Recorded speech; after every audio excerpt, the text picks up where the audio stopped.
Ako si Silas. Samahan ako sa ating kwento ngayong araw na may pamagat na ang panaghoy ng Laperal White House sa Baguio City. Sa puso ng Baguio City, ang Laperal White House ay nakatayo laban sa ulap ng bundok.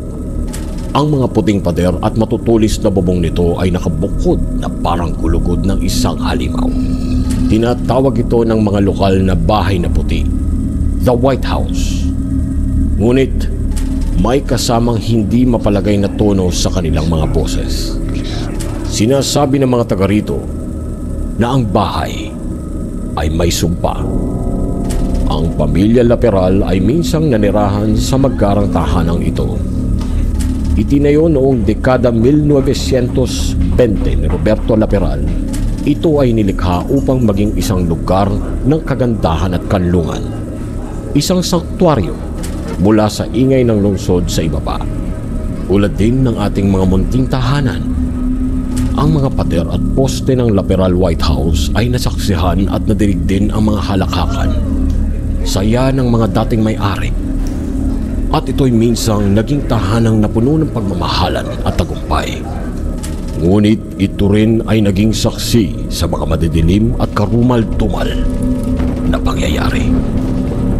Noong ikalawang digmaang pandaigdig, sinakop ng mga Hapon ang Baguio at inangkin ang bahay, tulad ng ginawa nila sa maraming iba pang mga pribadong tahanan sa lugar. Naging isang lugar ng operasyon at pangsamantalang tirahan sa mga opisyal.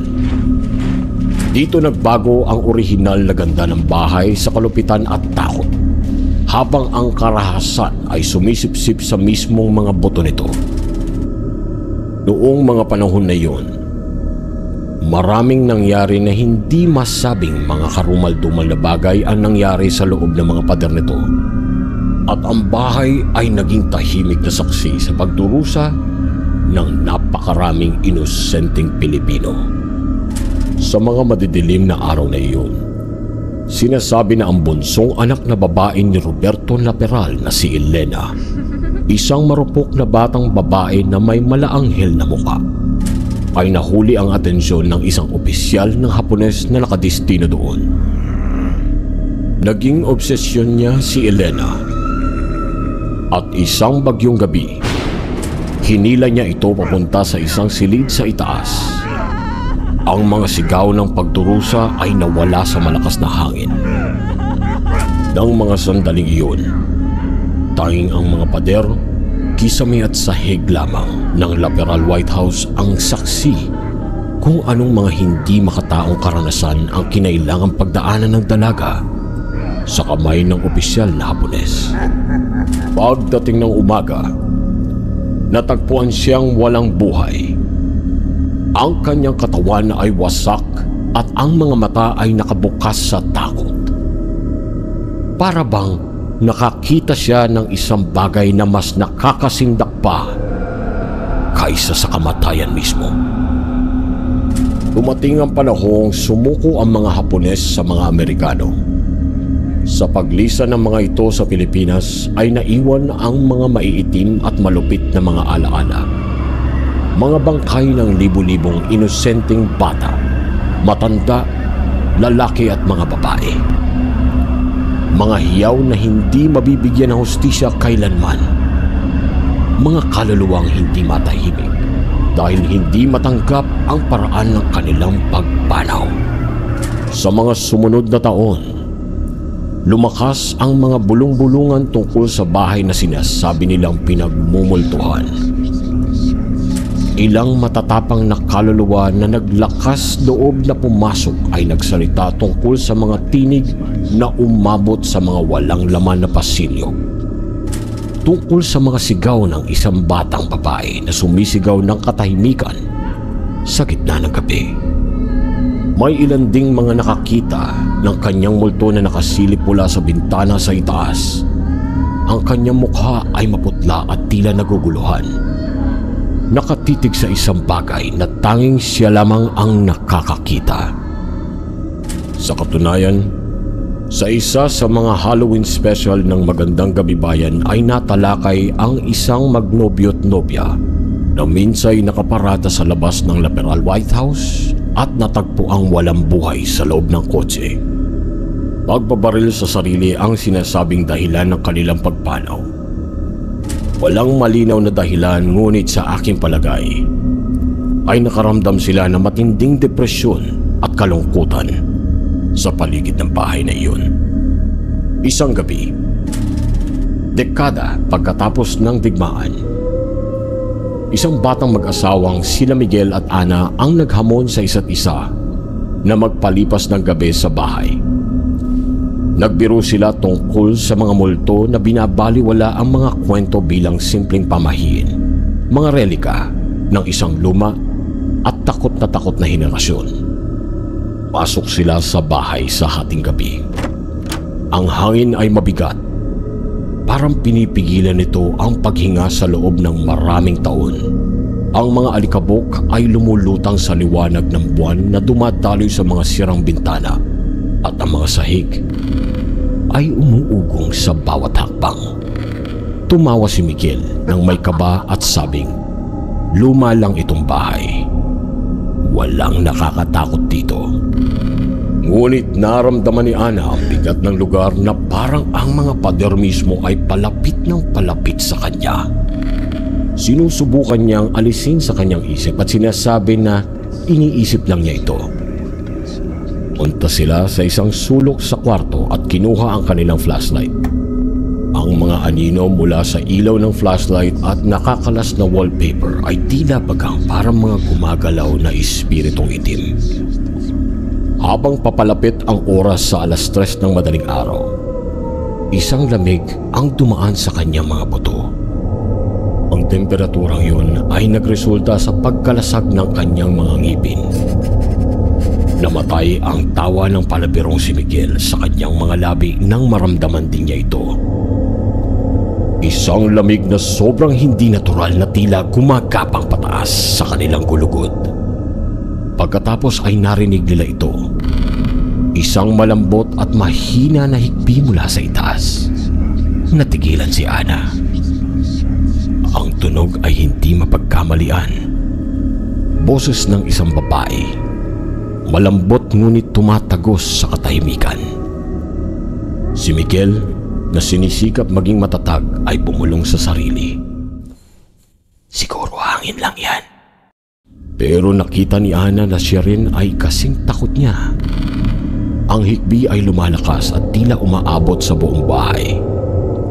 Mula sa lahat ng dako, nang sabay-sabay. Tumayo si Miguel at kinuha ang flashlight. Nagsimulang maglakad patungo sa hagdang pato. Hinawakan ni Ana ang kanyang braso. Ang mga mata niya ay puno ng takot. Ngunit itinaboy niya ito at sinabing, "Kung hindi naman natin ito nakikita, hindi tayo masasaktan, di ba?" Ano sa palagay niyo mga kapakitbook? Masasaktan ba tayo ng mga elementong hindi natin nakikita? Ilagay sa comment section ang inyong mga sagot. Ang manglobyo ay umakyat sa hagdang bato. Ang sahig ay umuugong sa ilalim sa kanilang mga paa. Bawat hakbang ay tila nagpapalakas ng higbi. Ginagawang mas matalim, mas puno ng bigati. Pagdating nila sa taas ay nakita niya ang babae. Isang figurang puti sa damit. Ang mahahabang itim na buhok ay bumabagsak sa kanyang mga balikat. Nakatalikod sa kanila, nakatayo sa tabi ng bintana, habang ang kanyang ulo ay nakayuko na parang nagluluksa.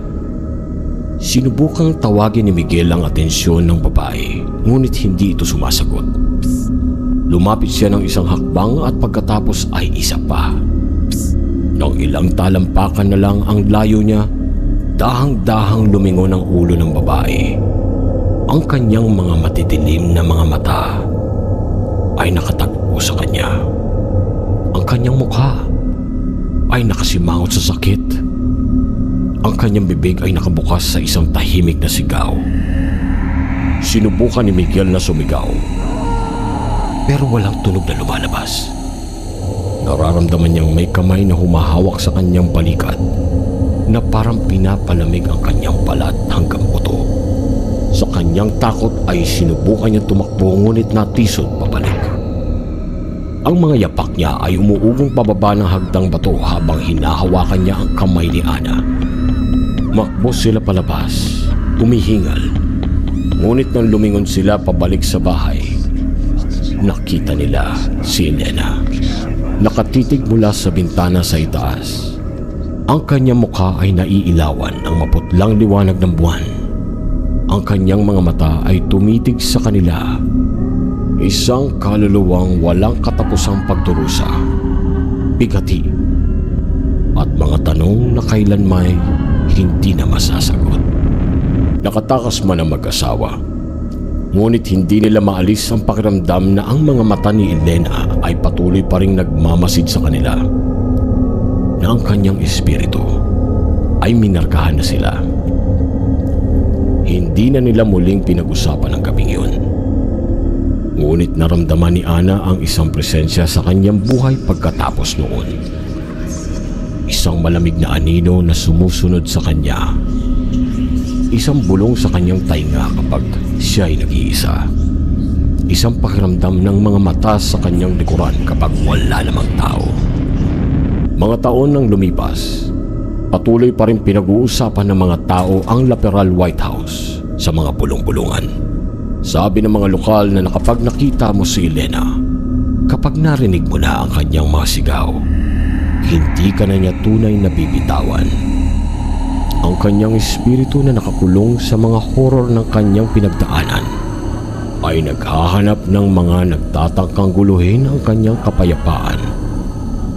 Umaasang balang araw ay maibigay ang kapayapaang ipinagkait sa kanya. At kaya ang Laperal White House ay nananatiling tahimik at malungkot. Isang monumento ng sakit. Isang lugar kung saan ang mga alingaw ng nakaraan ay nananatili, naghihintay sa sino mang may lakas ng loob na pumunta sa bahay na iyon. Sa sino mang may lakas ng loob upang mapalaya ang mga espiritong nakakulong doon. O di kaya'y ikaw ang kanilang hinihintay. Ako si Silas. Salamat sa pakikinig. Paalam.